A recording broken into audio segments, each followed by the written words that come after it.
এটা একটা কবর খোঁড়া হয়ে গেছে।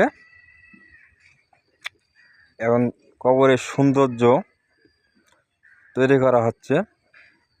চাষা শিলা যেভাবে লাগে সেভাবে করা হচ্ছে। এই কবরে সবাক যাওয়া লাগবে, কেউ আগে আর কেউ পরে, কারো ছাড় নাই এই কবরে যাওয়াতে।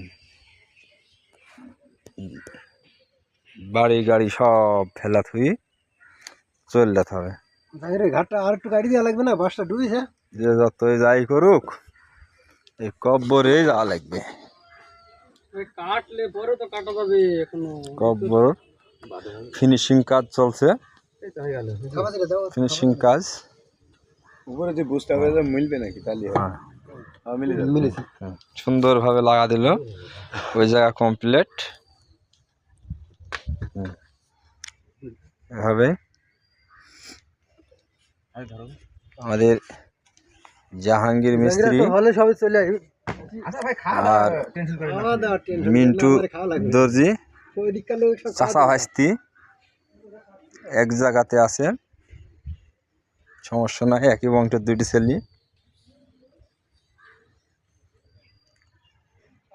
আমি এদের নিয়েই একটা দল করা আছে কব্বর খোঁড়ার। আমরা এই গোরস্থানে যতই মরা মরুক আমরা কবর খুঁড়ি। কেউ কোনো দিন কোনো অসুস্থতা বা কোনো জরুরি কাজে আটকা পড়লে মিস হয় এক আধ দিন, এক আধজনার। তাছাড়া আমরা তিনজনা সবসময়ই চেষ্টা করি যে কবরটা কমপ্লিট করার। আপনারা যে যেখানে থাকেন দেখতে পাবেন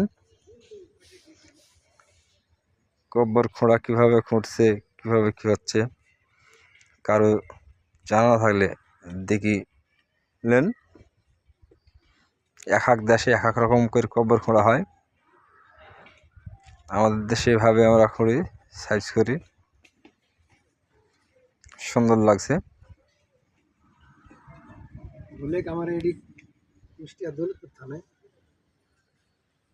জানবে সুন্দর কোন জায়গায় খুলেছে। ওই যে দেখতে পাইবে না মোবাইলে, সার্চ দিলে বাড়া পড়বে, সার্চ দিলে না মোবাইলে নাম্বার